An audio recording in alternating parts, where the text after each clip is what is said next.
Assalamualaikum. Waalaikumsalam. Bisa dengar suara Ibu ya? Ya, Prof. Oke, bentar. Keluar dari HP.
Oke, baik. Sekarang kita lanjutkan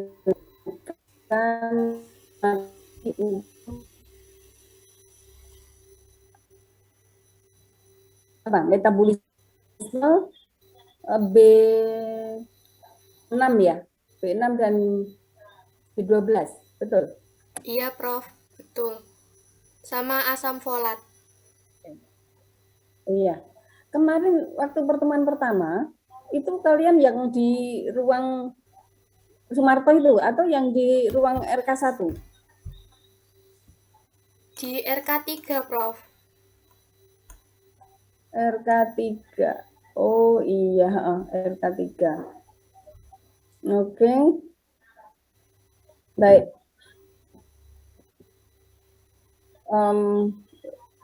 Pertemuan pertama itu kita mestinya membahas tiamin ya, kemudian riboflavin dan niacin ya.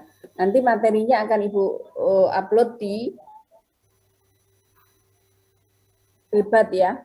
Sebenarnya udah deh yang itu. Coba nanti Bu cek lagi di cyber, di Hebat e-learning, nanti Ibu akan upload materi ya. Baik, pertemuan sekarang kita akan membahas metabolisme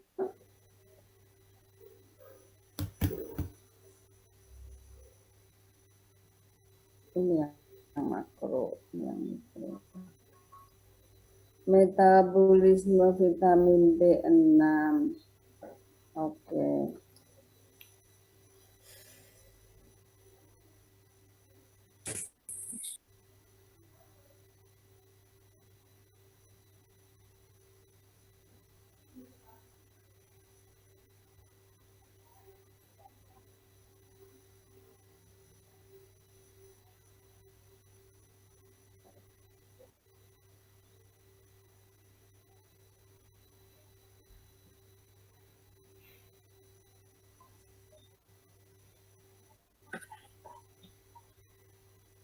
Begini aja, usah full screen, kalian masih bisa ngikutin ya. Ini nggak usah apa namanya yang template-nya ini apa namanya share screen. Kok share screen apa nih? Yang full screen. Ini masih bisa dilihat karena kadang-kadang kalau full screen itu agak susah kalau internetnya nggak kuat nih. Coba Ibu coba ya. Baik, yang ini kita membahas metabolisme vitamin B6, vitamin B12 dan asam folat. Nah, bentar, Ibu kecilkan ini orang rapat ini.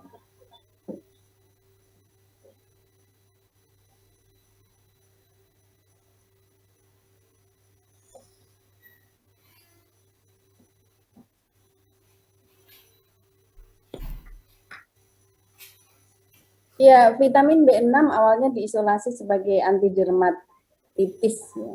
Dikenal sebagai vitamin atau senyawa antidermatitis. Itu berarti untuk penyakit kulit dan sebagai faktor anti anemia pada binatang.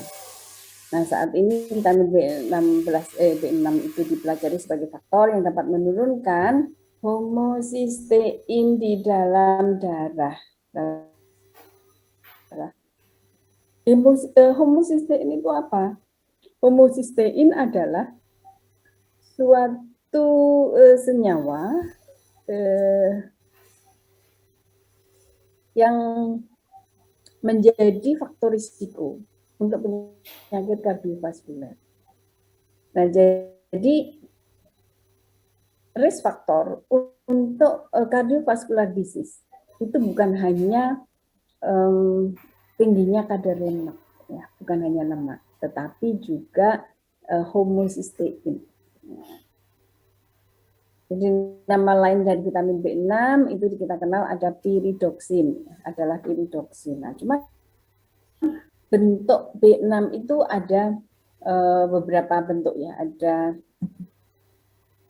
bentuk aktifnya itu, ya, ada bentuk ada 3 bentuk, nanti kita akan pelajari. Nah, gimana struktur kimia dari vitamin B6? Nah, vitamin B6 merupakan senyawa metil hidroksi, ya, hidroksimetilpiridin. Intinya kan di sini hidroksimetilpiridin. Ini kenapa saya tutup video, ya, kamera, karena internetnya tidak stabil. Stop videonya dulu, kayak. Ya, jadi pada dasarnya vitamin B6 itu adalah senyawa hidroksimetilpiridin. Ada 6 derivat yang dengan aktivitas enzim dan derivat fosfat. Nah, berarti vitamin B6 itu merupakan satu bentuk yang menjadi bentuk aktifnya enzim, ya, yang menjadi yang memiliki aktivitas enzim. Gitu. Senyawa yang memiliki aktivitas enzim ada 6, ya, yaitu pyridoxal, PL, ya, singkatannya pyridoxal, dan merupakan satu derivat fosfat, ya, disebut sebagai pyridoxal fosfat, PL, pyridoxal. Ya. Bentuknya apa? Formil derivat pyridoxin, PN, kemudian 4 hidroksimetil derivat, ya, kemudian yang berikutnya adalah pyridoxamin atau PN, kemudian aminometil derivat dan fosfat derivat. Nah, kalau fosfat derivat itu ada 3, yaitu PLP, pyridoxal fosfat, kemudian pyridoxin fosfat, dan pyridoxamin fosfat, PNP, PNP. Sehingga bentuk aktif dari pyridoxin atau vitamin B6 itu ada 6. Pyridoxal yang terdiri dari formil derivat, pyridoxin, kemudian pyridoximetil derivat, pyridoxamin, aminometil derivat, dan fosfat derivat. Ya, fosfat derivatnya ada 3 macam. Pyridoxal fosfat, pyridoxin fosfat, dan pyridoxamin fosfat. Nah, ini adalah struktur kimianya. Ya, pyridoxin bentuknya, generiknya itu pyridoxin. Kalau untuk senyawa-senyawa suplemen, ya, untuk suplemen itu menggunakan bentuk yang pyridoxin, kan? OH, ada 3 OH, ada metil, CH3 itu kan metil, ya, kan?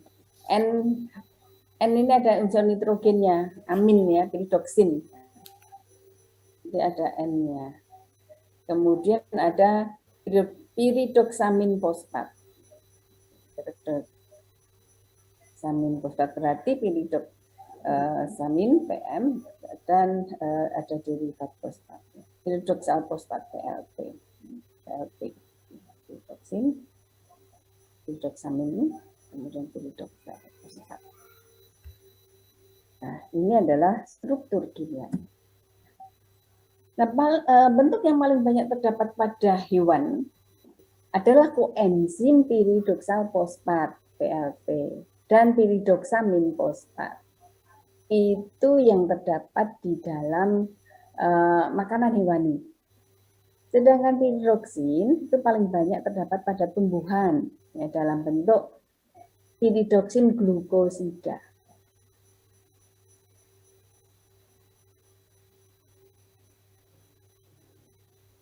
Maaf, tadi kok hilang. Saya share kembali. Jadi kalau piridoksal fosfat itu terdapat pada hewani, sedangkan piridoksin itu terdapat pada tumbuh-tumbuhan. Bentuknya adalah piridoksin glukosida. Nah, jadi di dalam hewani ada dua bentuk, yaitu PLP dan PMP. Piridoksal fosfat dan piridoksin fosfat. Pada tumbuhan itu berupa piridoksin glukosida. Piridoksin merupakan bentuk yang digunakan dalam suplemen dan fortifikasi makanan. Nah, kalau Anda mengkonsumsi suplemen, Anda lihat ada kandungan B6, itu bentuknya adalah piridoksin. Tapi kalau Anda mengkonsumsi protein hewani, B6-nya dalam bentuk piridoksal fosfat dan piridoksamin fosfat. Vitamin B6 terutama, ya, piridoksal dan piridoksal fosfat itu sensitif terhadap cahaya dan pemanasan. Artinya, kalau Anda mengkonsumsi vitamin B6 itu dari produk hewani, ya, karena piridoksal ya, itu dia mudah rusak karena cahaya dan pemanasan. Karena pemanasan itu akan merusak B6 ya, yang terdapat dalam protein hewani ya, piridoksal fosfat.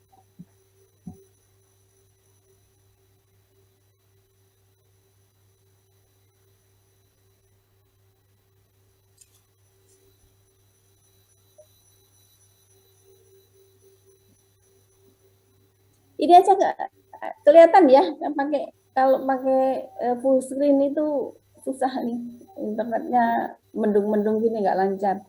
Oke, kita masuk nih. Bagaimana absorpsi dan bioavailability-nya? Vitamin B6 itu diabsorpsi di usus halus dengan mekanisme non-saturable passive diffusion. Nah, non-saturable passive diffusion. Sebelum ditransport melintasi membran usus ada tiga bentuk nih ya, piridoksal fosfat, PNP dan BMP itu dihidrolisis oleh enzim fosfatase. Nah, kalau PLP dia terdapat di dalam PLP dan PNP itu terdapat di dalam apa namanya PLP dan PMP ya, terdapat dalam hewani, sedangkan piridoksin yang dari tumbuhan itu bentuknya piridoksin glukosida, berarti berikatan dengan apa namanya karbohidrat ya, glukosida. Oke. Di dalam dari makanan itu ya, kemudian ditransport melintasi membran usus ya, maka kemudian dihidrolisis oleh enzim fosfatase. Sedangkan PN glukosida ini kan terdapat dari makanan nabati ya. Ini kalau yang ini adalah makanan hewani, yang PLP, PMP ya. Nah, sementara PN glukosida yang berasal dari tumbuhan dipisahkan secara alamiah oleh enzim glukosida di dinding usus. Pada manusia, PN glukosida diserap secara utuh dan dihidrolisis menjadi piridoksin di berbagai jaringan. Itu ya, coba Anda membayangkan ini kalau kita ngomong metabolisme itu Anda harus imajinasi memang ya. Jadi ketika berada di dalam makanan ya, baik itu berasal dari hewan maupun di dalam tumbuhan, maka akan ya.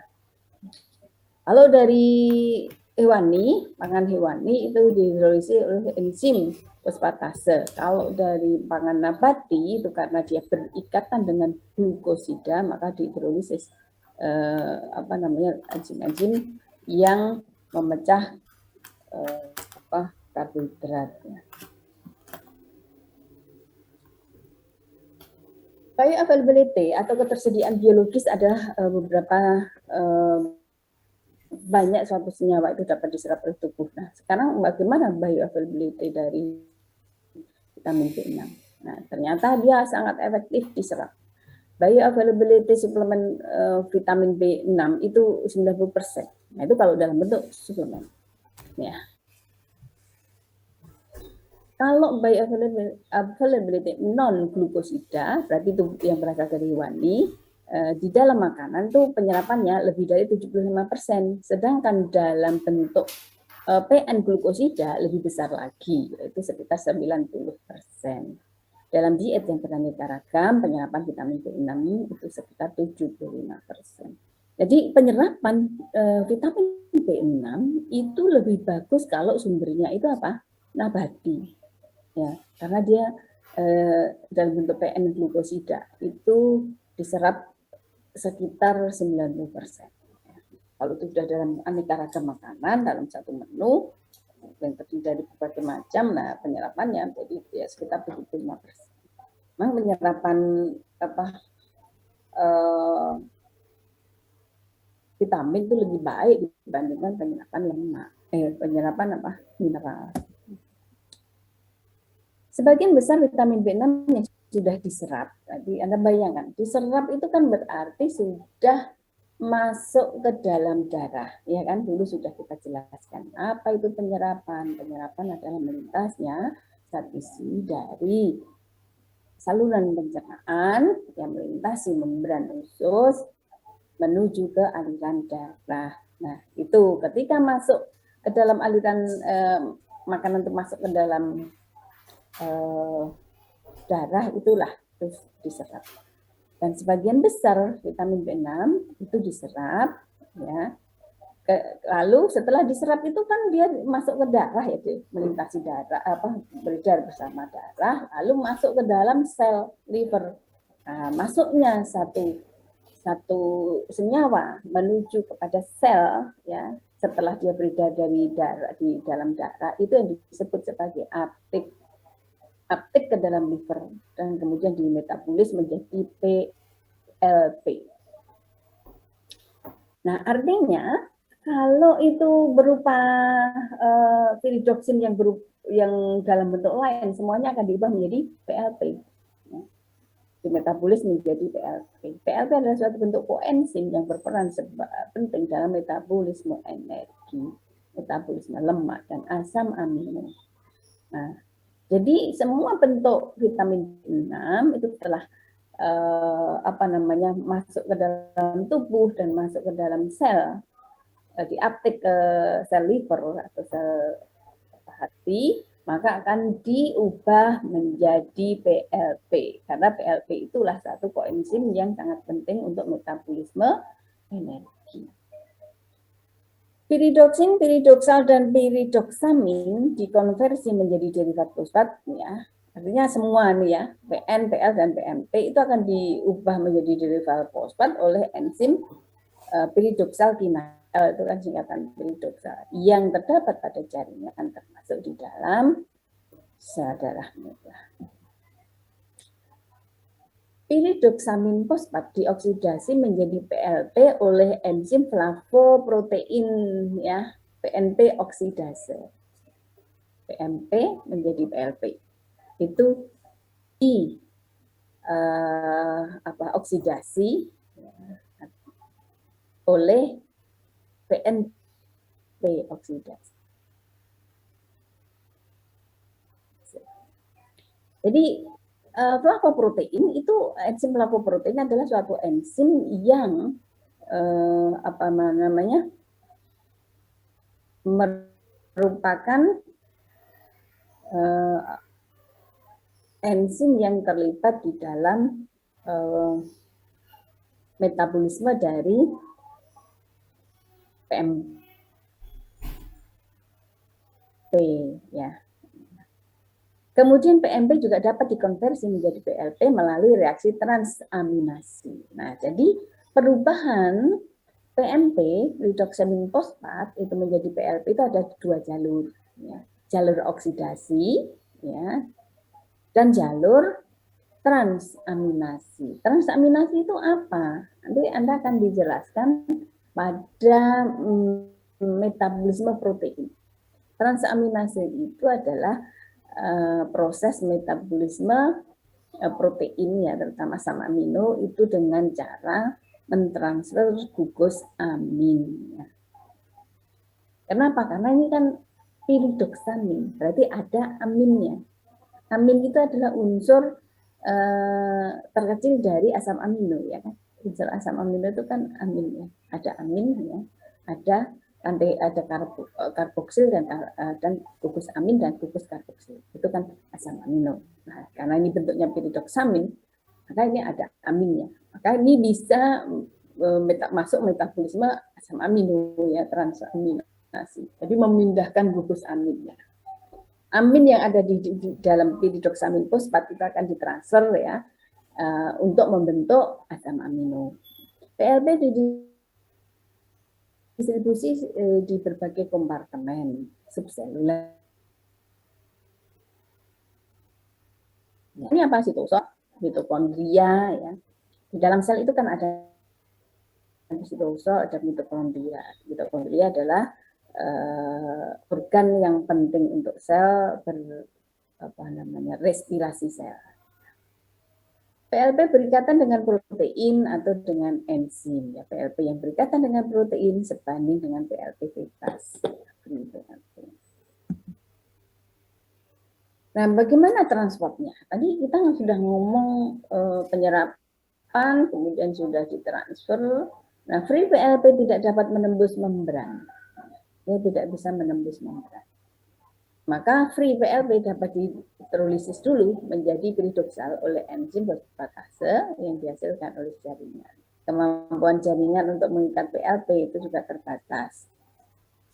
Jika terjadi kelebihan asupan vitamin B6, maka kapasitas jaringan dalam mengikat PLP itu melebihi kemampuannya, sehingga PLP segera dihidrolisis untuk menjadi non-fosforilasi piridoksal.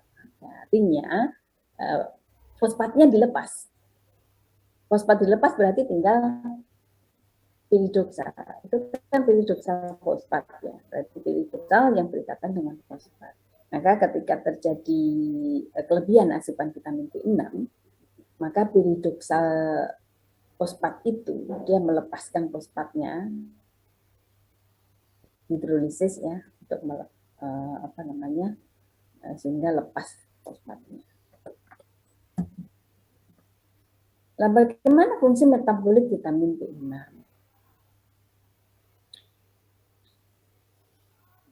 PLP berperan sebagai koenzim lebih dari 100 enzim. PLP terlibat dalam metabolisme asam amino, terutama sebagai bagian dari enzim aminotransferase, karboksilase, dan adulase, ya, serta dehidratase. Itu berarti dekarboksilase, aminotransferase itu melibatkan piridoksal fosfat ya, berarti B6 ya. Ada unsur B6 yang dilibatkan. Enzim aminotransferase terlibat dalam proses pembentukan asam amino ya tadi. Aminotransferase itu berarti untuk proses transaminasi ya dalam metabolisme asam amino. Jadi mentransfer gugus amin ya, itu oleh enzim aminotransferase. Enzim dekarboksilase terlibat berbagai proses metabolisme termasuk dalam adrenalin ya. Epinefrin itu juga dikenal sebagai adrenalin, hormon adrenalin, serotonin, dan dopamin. Nah, dopamin, serotonin itu yang hormon-hormon yang mengendalikan stres gitu ya. PLP juga menjadi koenzim dari suatu enzim yang terlibat dalam biosintesis heme yang disebut aminolevulinat sintase. Nah, itu pada tahap awal pembentukan heme itu melibatkan piridoxalfosfat. Ya. Nanti kalau Anda ingin tahu ini, Anda bisa buka aja, Anda belajar dari video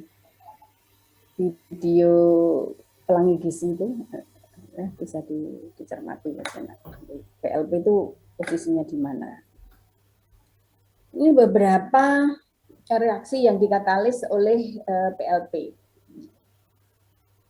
Apa saja ini? Decarboxylation,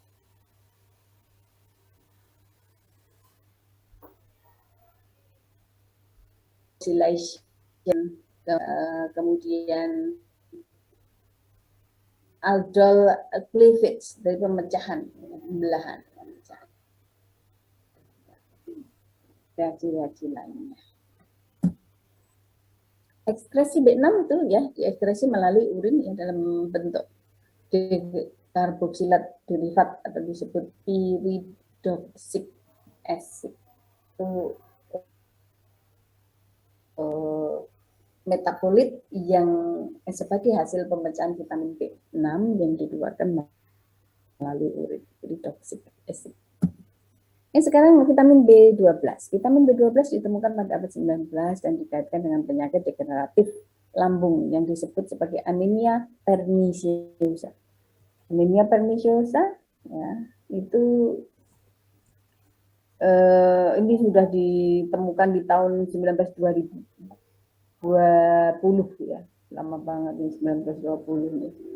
Untuk mengobati penyakit perniciosa ini ya. Ini dengan hati mentah ya, menyebabkan cairan lambung mengandung intrinsic factor sehingga dapat menyerap gizi. Tahun 1940 intrinsic factor itu dapat diisolasi. Ya. Intrinsic factor itu gunanya adalah untuk mengikat vitamin B12. Tapi intrinsic factor itu bukan vitamin B12. Intrinsic factor adalah suatu protein yang dihasilkan oleh sel parietal lambung. Gunanya untuk mengikat vitamin B12.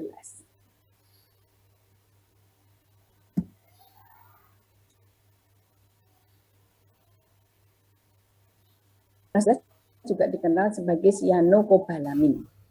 Kobalamin terdiri dari 4 kobalt. Makanya disebut kobalamin karena ada kobaltnya, CO.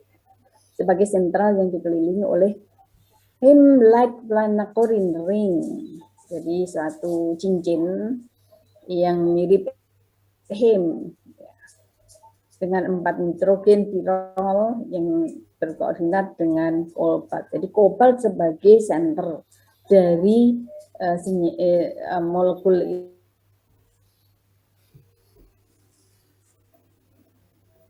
B12 mengandung gugus fosforipid metilbenzimidazole satu dengan 1 nitrogen bersambung besar. Ya. Bagian dasarnya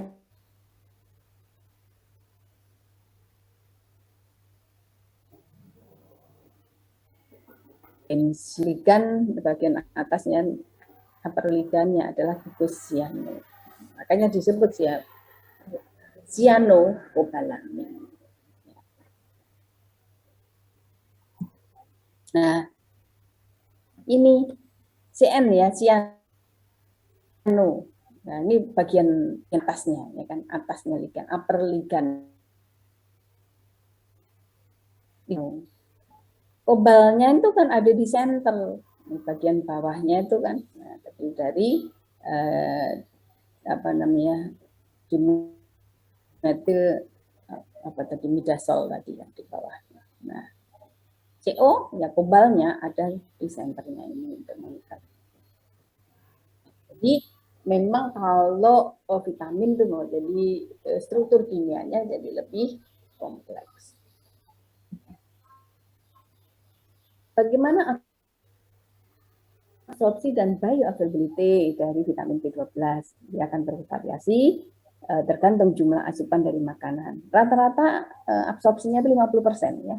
Vitamin B12 itu berasal dari makanan, dapat diserap oleh ginjal usus. Jadi 50%. Ya, B6 tadi bisa sampai 90%. Vitamin B12 dari makanan berikatan dengan protein. Kemudian di dalam lambung ikatan tersebut dilepas oleh suasana asam cairan enzim pepsin pada saat pemecahan protein. Nah, jadi sebenarnya kalau vitamin ya, baik itu vitamin apa tadi B6, B12 ya, ini sudah. Jadi B12 dari makanan itu berikatan dengan suatu protein. Jadi ketika kita tubuh kita mau menyerap vitamin B12 itu dia harus memecah protein karena B12 itu di dalam makanan terikat di dalam protein. Ini berikatan dengan protein ya. Kemudian di dalam lambung ikatan tersebut dilepas. Nah, ketika pemecahan protein, Anda kan sudah di dasar ilmu gizi ya, bagaimana pemecahan protein itu. Pemecahan protein terjadi di lambung itu dengan enzim pepsin. Nah, ketika di lambung itulah oleh enzim pepsin protein pecah. Nah, ketika pecah maka B12 lepas, gitu ya.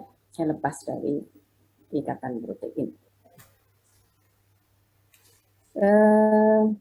Ini saat pemecahan protein. Oke, sudah. Setelah lepas, B12 yang terlepas ini kemudian berikatan dengan reseptor binder. Bind itu artinya kan mengikat ya. Jadi pengikat. R binder itu adalah suatu jenis protein, ya, protein yang mengikat setelah dia lepas dari makanan. R binder yaitu dietary protein. Jadi suatu protein yang berasal dari makanan juga yang memiliki afinitas terhadap B12.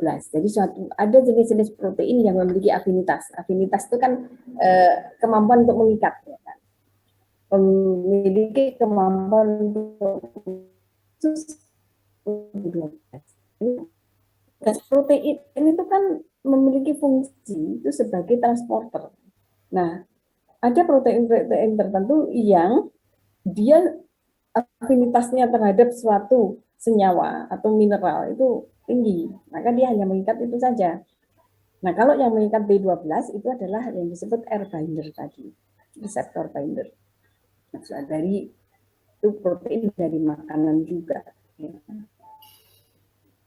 R binder, ya. Kemudian lambung yang memiliki bagian parietal itu kemudian melepaskan satu protein juga. Ya. Nah, protein ini yang disebut intrinsic factor. Jadi selain ada protein yang berasal dari makanan yang mengikat B12 R binder, kemudian di lambung ini juga menghasilkan suatu protein yang disebut intrinsic factor atau faktor intrinsik, itu juga protein. Nah, nanti perannya sendiri-sendiri, nanti kita lihat. Nah, intrinsic factor itu dihasilkan dari sel parietal yang mengandung ion hidrogen ya, dan kalium ATPase yang memproduksi asam lambung. Oke, ini ya intrinsic factor sudah. Vitamin B12 ya diabsorpsi dengan mekanisme yang kompleks, melibatkan reseptor ya, reseptor R binder tadi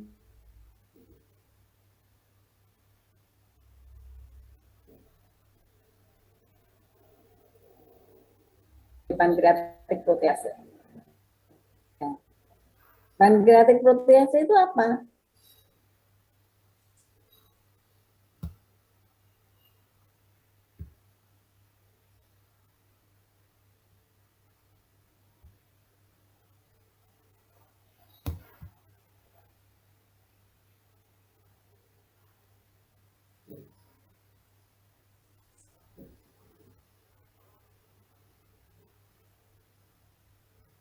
di lambung kita ini akan melepas intrinsic faktor sesuai dengan jumlah B12 yang kita konsumsi.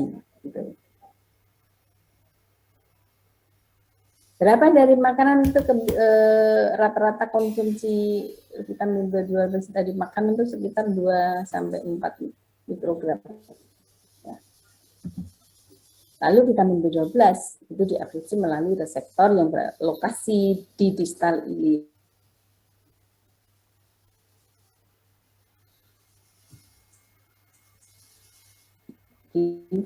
Diffusion-like proses. Namun penyerapan melalui proses ini tidak efisien, hanya 1%, yang sebagian besar melalui reseptor. Nah, vitamin B12 setelah diserap, berarti kan dia berada di dalam aliran darah. Vitamin B12 itu ditransfer di dalam darah berikatan dengan transkobalamin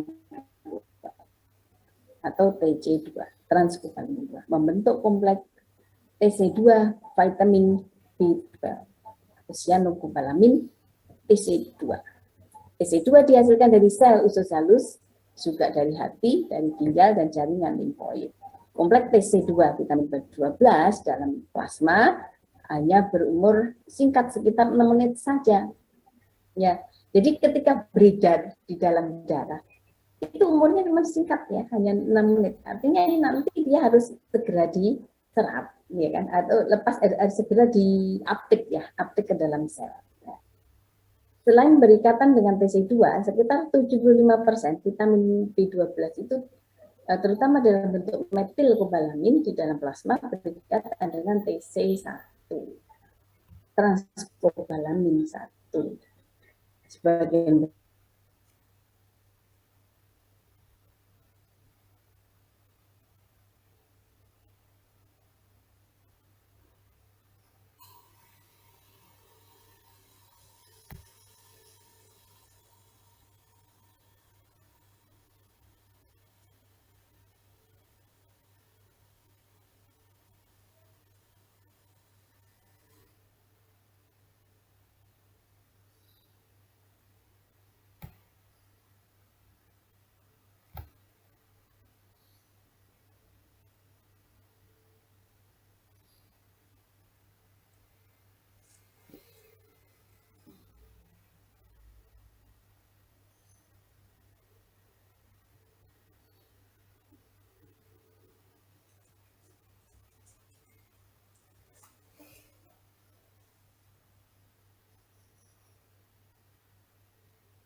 total vitamin B12 yang dikonsumsi tadi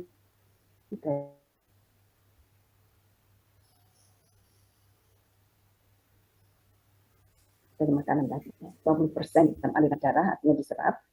Dari yang diserap ini 75%-nya dioleh tadi, dan 25 berarti diikat oleh TC2. Nah, ini kan berarti di dalam darah nih ya. Nah, begitu sudah masuk di dalam darah, itu kemudian dia akan diantar menuju ke dalam sel target.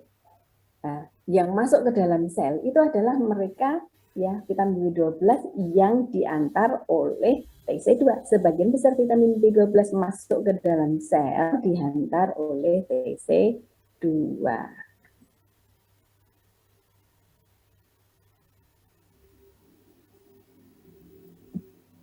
Besar simpanan vitamin B12 dalam bentuk 5-deoksiadenosilkobalamin. Nah, ini jadi bentuk simpanan dari B12 adalah di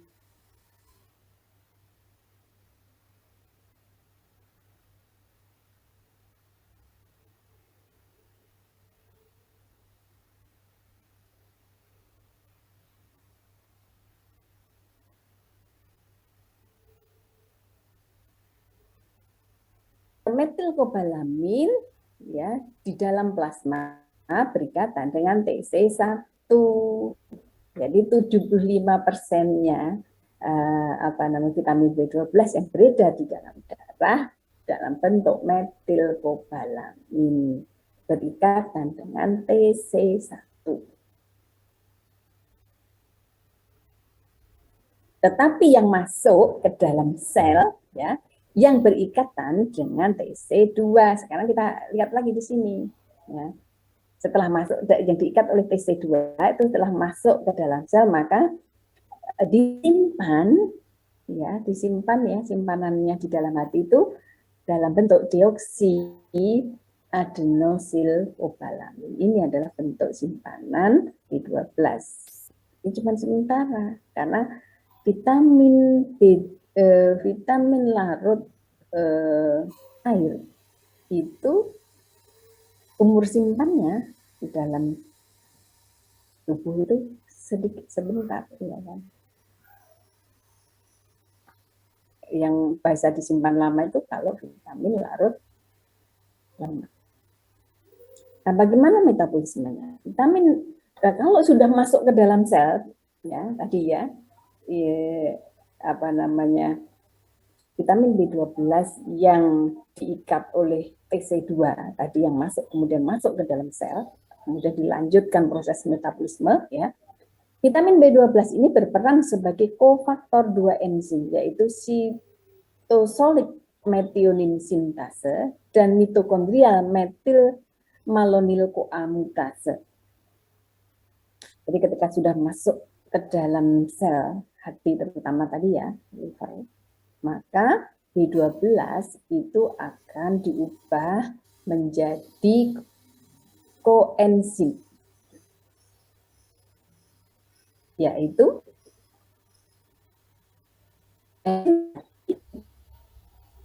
methionine sintase. Jadi artinya ini adalah enzim yang untuk membentuk metionin. Jadi untuk membentuk asam amino metionin itu membutuhkan vitamin B12. Ya. Juga untuk enzim mitokondrial metil malonyl koenzim amilase. Metil malonyl ini untuk metabolisme apa? Nah, metabolisme lemak. Sitosolic metil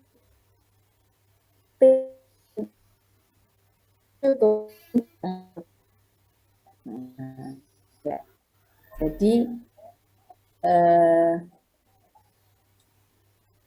methionine sintase ya yang ada yang terdapat di sitosol maka disebut sebagai sitosolic methionine sintase, itu kofaktornya adalah metilcobalamin. Sedangkan mitokondrial metil malonyl CoA mutase menggunakan deoksiadenosylcobalamin sebagai kofaktor. Jadi beda bentuknya ya. Tadi kan ada deoksiadenosil-cobalamin tadi kan bentuk simpanan. Nah, bentuk simpanan ini digunakan untuk mengaktifkan enzim mitokondrial metil malonyl CoA mutase. Sedangkan yang sitosolic methionine sintase itu digunakan metilcobalamin.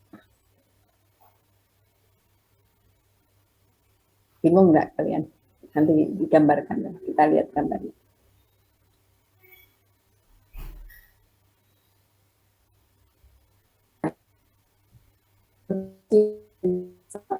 Sel sebagai hidroksikobalamin, kemudian direduksi menjadi kobalamin. Ini di dalam sel ya, sudah ada di dalam sel.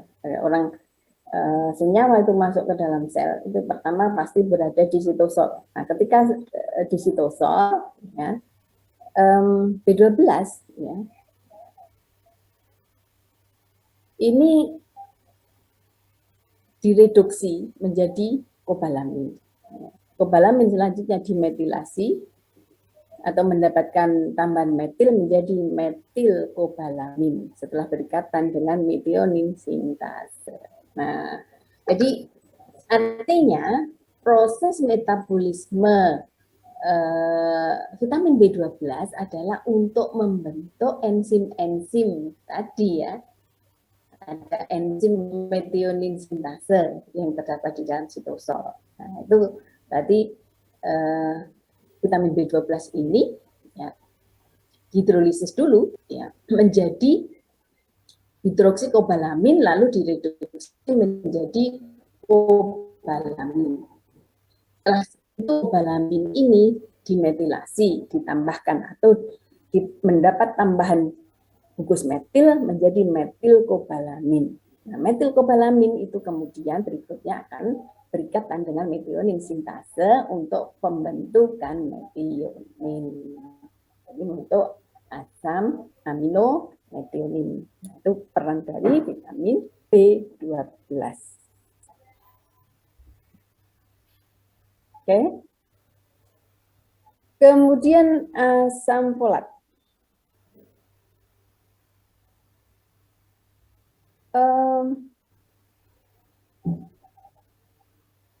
Asam folat ini awalnya diteliti sebagai faktor diet untuk mencegah anemia megaloblastik.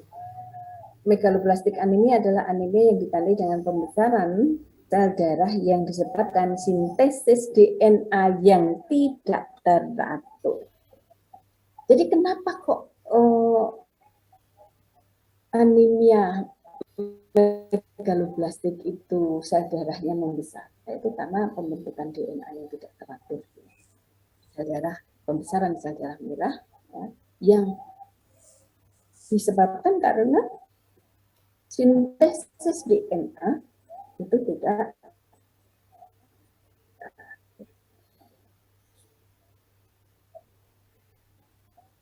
Nah, struktur kimia asam folatnya. Asam folat merupakan senyawa steroil monoglutamat, steroil blue, itu steroil monoglutamat yang terdiri dari senyawa 2 amino hidroksil piridin ya, yang tersambung dengan suatu senyawa amino benzoil glutamat melalui gugus metil pada posisi 6. Ini kalimat seperti ini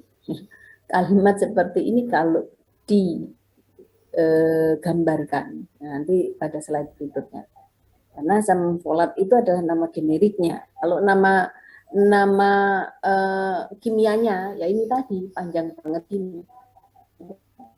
Ya adalah senyawa steroil monoglutamat ya, yang dia memiliki senyawa asam amino ya hidroksipiridin yang kemudian berikat dengan benzoil glutamat ya.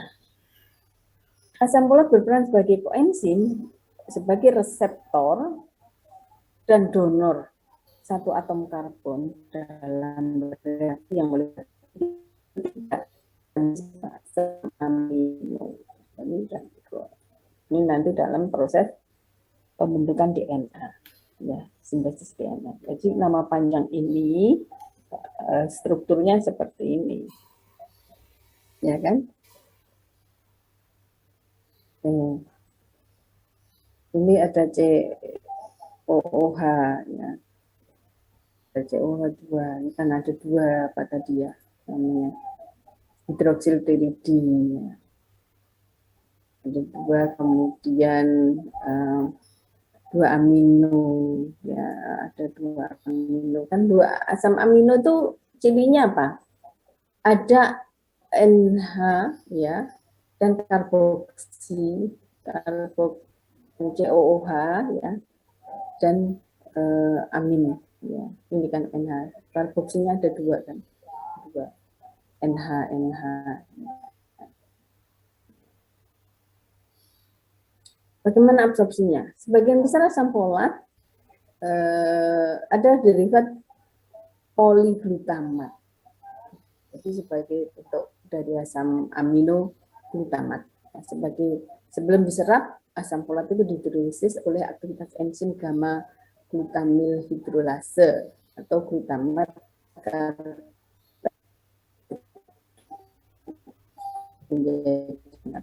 Jadi dari poliglutamat menjadi monoglutamat.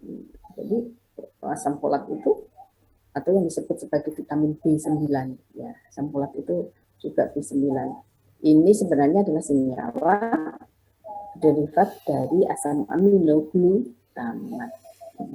Penyerapan total monoglutamate dengan mekanisme satu double carrier mediated process, atau bisa juga melalui diffusion like process jika terjadi asupan yang sangat tinggi. Pokoknya prinsipnya ya, kalau asupannya tinggi maka dia akan difusi like process atau proses yang mirip-mirip difusi.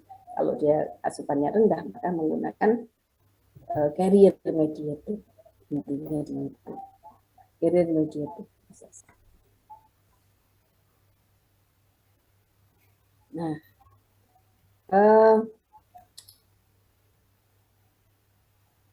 itu ya, jadi udah ada apa namanya penjelasan tadi ya.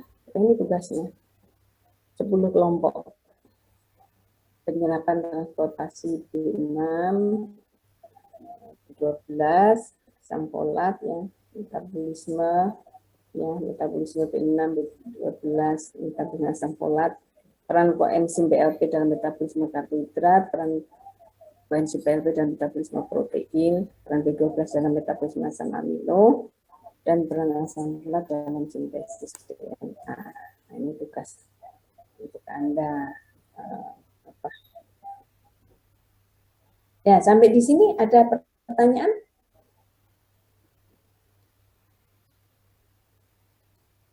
Izin Ada pertanyaan? tugasnya Prof. Ya?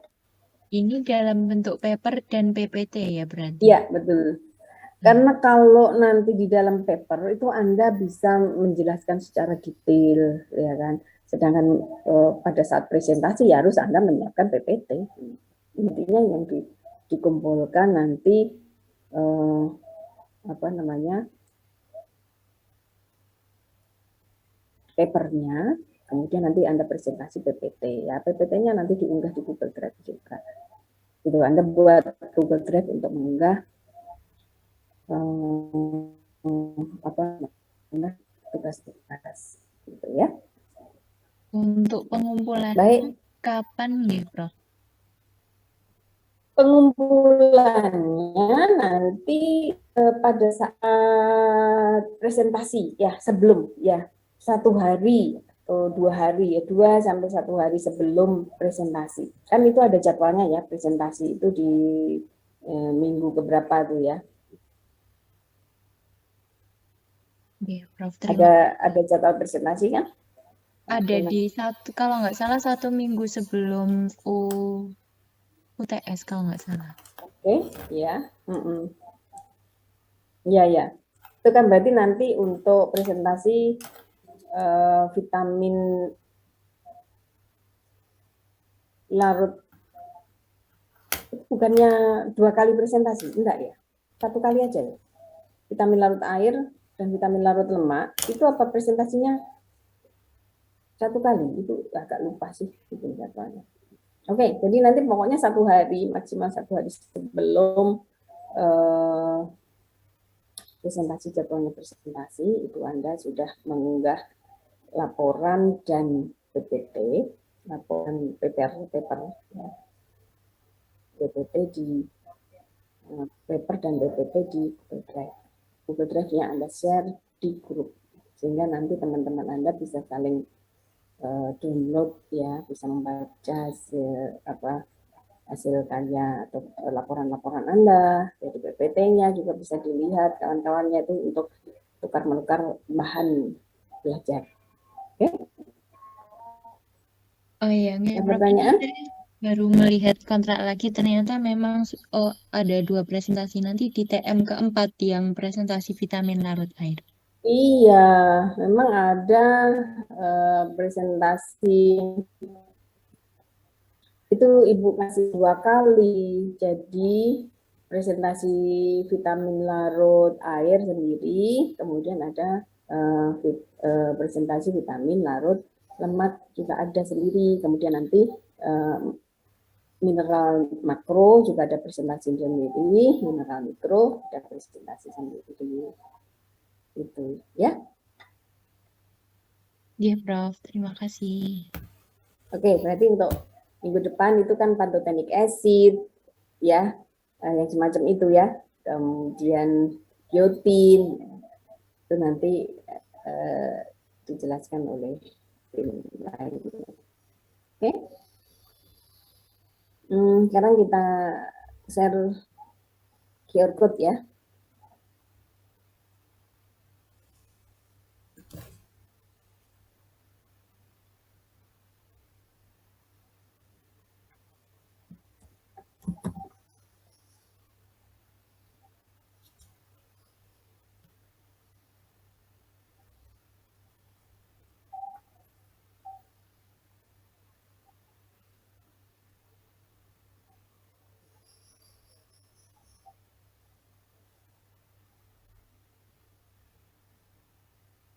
Ini kalian kelas apa?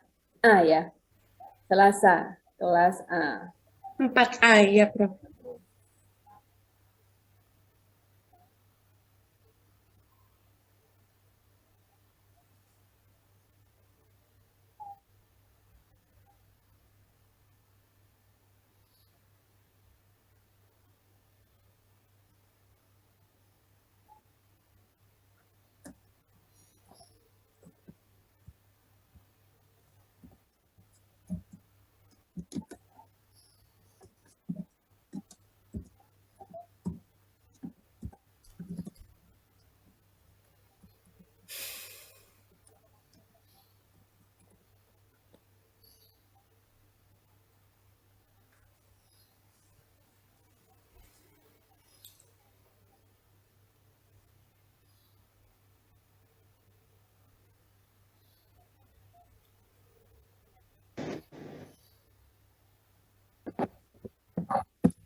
Ini Ibu share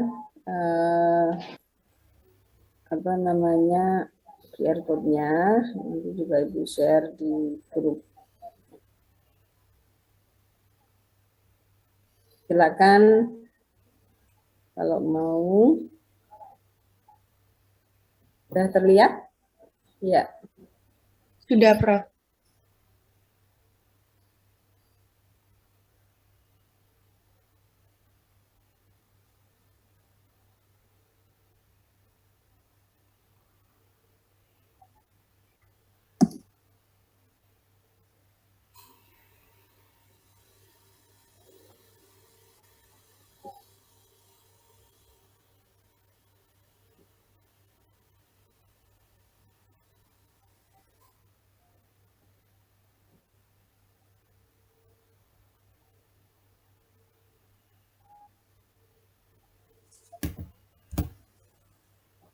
Iya.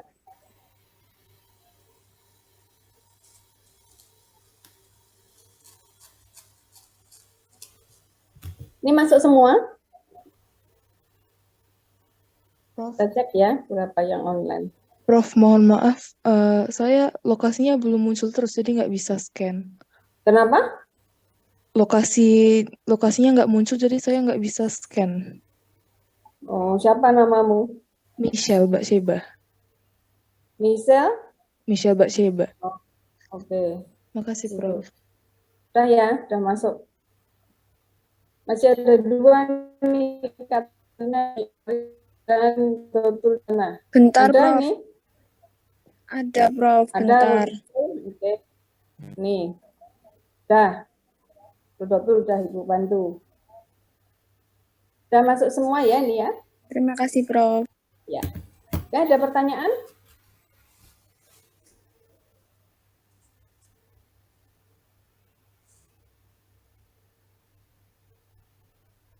Ada pertanyaan nanti ditulis di WA group. Silakan. Iya, Prof. Grupnya itu diaktifkan. Silakan ya, Ibu akan pantau itu. WA group digunakan untuk diskusi. Nanti silakan nanti Anda saling diskusi ya, cari jawabannya dari pertanyaan temannya, siapa yang mau jawab, di replay di pertanyaan, kalau pertanyaannya ya NIM, kemudian ada nama, lalu di bawahnya ada pertanyaan. Pertanyaan apa? Terus nanti temennya jawab, enggak apa-apa, enggak harus dijawab saat itu juga. Misalkan belum bisa jawab ya, ada teman-temannya yang belum bisa jawab itu, nanti oke, kita aktifkan diskusinya nanti setelah ya boleh sih mulai sekarang ya. Nanti pada saat kalian presentasi ya, itu sudah kaya gitu, kalian tuh sudah kaya informasi ya. Silakan juga gunakan link YouTube yang Pelangi Gizi itu untuk bisa menambah bahan untuk belajar ya. Ini nama, terus kemudian pertanyaan ya, di bawahnya. Jadi temannya jawab, replay, ini nama, jawaban. Ya. Nah, menjawab dari pertanyaannya siapa, nanti bisa jelas di situ nanti akan ikuti. Oke, gitu ya.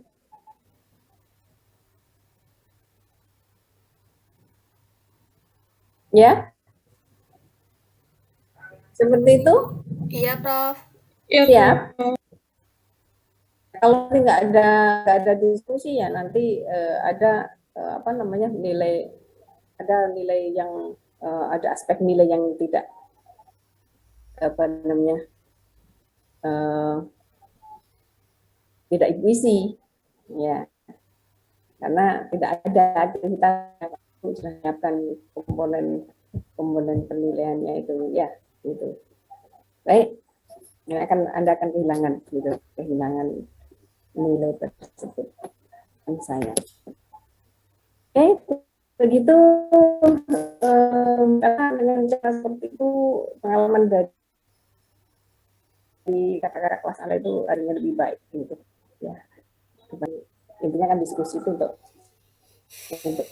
menstimulasi Anda untuk belajar, Anda untuk membaca. Malu kalau ada teman bertanya kemudian tidak ada yang jawab. Kata Prof nanti ya baru nanti akan apa memberikan jawaban gitu kan. Sepanjang kalian masih bisa cari literatur, bisa menjawab ya itu kan lebih baik. Gitu. Baik, kita akhiri, saya tunggu diskusinya ya. Oke, assalamualaikum warahmatullahi wabarakatuh.